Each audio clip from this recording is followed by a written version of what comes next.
Hello student, आज की video में जो शिक्षाकर्मी का पेपर आने वाला है उससे संबंधित फिर हम एक महत्वपूर्ण प्रश्न की सीरीज़ लेके आए हैं। ये जो पेपर है पिछले वर्ष का है। मैंने पहले ही बोला है कि बहुत से प्रश्न पिछले वर्ष के हिसाब से आइडिया लग जाता है। तो देखते हैं यहाँ पे हमारा जो पहला प्रश्न है, हम इसमें जीके के प्रश्न को सॉल्व करेंगे जो कि अधिकतम 30 प्रश्न के आसपास आते हैं। अगर आपका उसमें से 30 में से अगर 25 प्रश्न भी बन जाता है तो ये समझिए कि आपका सिलेक्शन पक्का है। तो यहाँ पर हम जीके वाले पार्ट में आ गए हैं। यहाँ से पहला प्रश्न लगाने की कोशिश करते हैं। ये सामान्य हिंदी का प्रश्न है। देखिए 31 नंबर जो प्रश्न उसमें पूछा है, शुद्ध शब्द की वर्तनी के लिए 4 विकल्प दिए हुए हैं, आपको सही विकल्प का चयन करना है। तो देखिए इस परिस्थिति में आपका उच्चारण एकदम सही होना चाहिए, तभी आप करेक्ट आंसर को लगा सकते हैं। ठीक है, मैं पहले ही बताया कि ये जो प्रश्न पत्र है मेरे पास केमिस्ट्री का रखा हुआ है, लेकिन इससे अलावा बायो के भी प्रश्न हमने लगाए हैं। मतलब लगभग सारे विषय के प्रश्न हम लगाते हुए चल रहे हैं। तो यहाँ पर देखिए ये जो प्रश्न है उसका जो आंसर की है आपके स्क्रीन में फ्लैश हो जाएगा थोड़ी देर बाद, और इसी आंसर की से हम आंसर को लगाते हुए चलेंगे। ऑलमोस्ट इसमें सारे प्रश्न सही दिए हैं। पिछली वीडियो में मैंने बताया था कि बहुत से प्रश्न का उत्तर व्यापम ने गलत लिया है। इसमें 1-2 प्रश्न ही है जिसके आंसर गलत लिए, बाकी सब लगभग सही हैं। तो यहाँ पर आप पढ़ के देखेंगे जो सही उच्चारण है वही आपको यहाँ पे करेक्ट लगाना है। तो शायद अभी तक आप पढ़ के देख चुके होंगे। तो यहाँ पर जो करेक्ट है वो बी है, सूची पत्र। तो ऑप्शन नंबर बी यहाँ पर करेक्ट होगा। देखिए सूची पत्र यहाँ पे करेक्ट हो गया। इसके अलावा अगला प्रश्न देखिए 32 नंबर प्रश्न बहुत ही महत्वपूर्ण है, कई लोगों को इसके बारे में नहीं पता होगा। गोली मारना मुहावरे का अर्थ क्या है? तो याद रखिए गोली मारना मुहावरा है, ना कि एक्चुअल वर्ड। तो गोली मारना जो मुहावरा है उसका ऑप्शन नंबर डी करेक्ट होगा।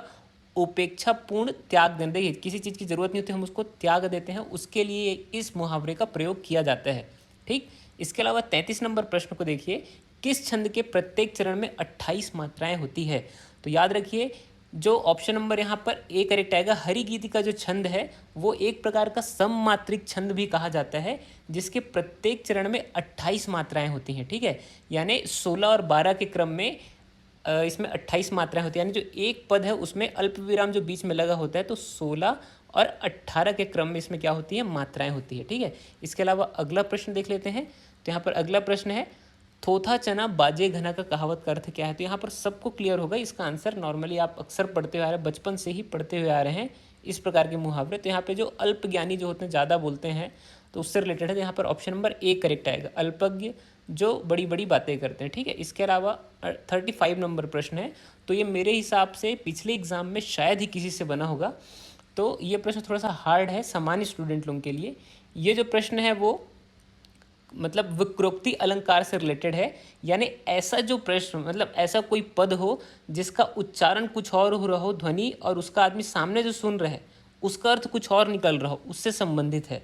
ठीक है, तो इसमें जो दिया हुआ है पद उसका correct answer option number C आएगा, जो काकु वक्रोक्ति अलंकार है। देखिए वक्रोक्ति अलंकार इस प्रकार के अलंकार होते हैं जब जैसे जो बोलने वाला व्यक्ति है वो शब्दों का उच्चारण कंठ के द्वारा यानी गले से उच्चारण करेगा, और सामने वाला जो सुनने वाला व्यक्ति होता है उसे कुछ और का आभास होता है सुनने के हिसाब से। तो इस प्रकार के अलंकार से संबंधित भी प्रश्न आते हैं अंदर से।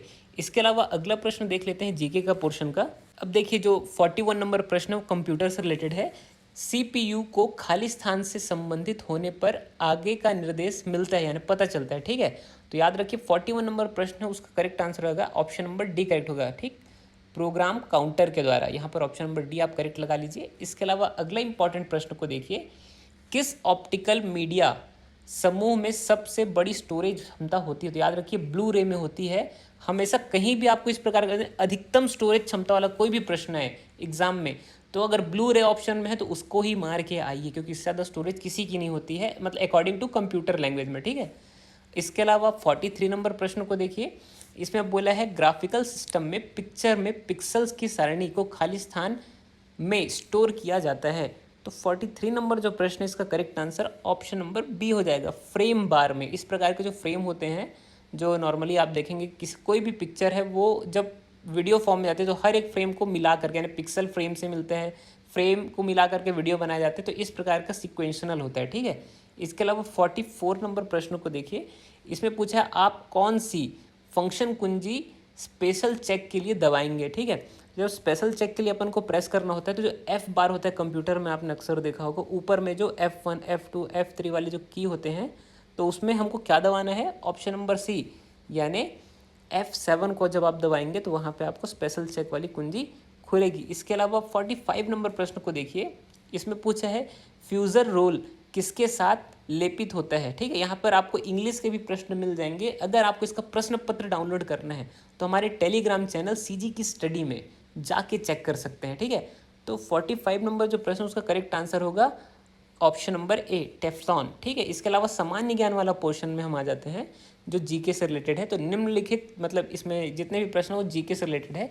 पहला प्रश्न को देखिए, निम्नलिखित विभाग या संस्था योजना आयोग का नहीं है। ठीक है, तो ये जो है नॉर्मली इसको आप करंट अफेयर के सेक्शन में भी ले सकते हैं, क्योंकि जिस समय जो योजना चलती रहती है उससे संबंधित ये प्रश्न बनते हैं। तो 46 नंबर जो प्रश्न उसका करेक्ट आंसर होगा option number C, super cabinet. ठीक है, तो सुपर कैबिनेट जो है योजना आयोग का नहीं है। अब कैसे?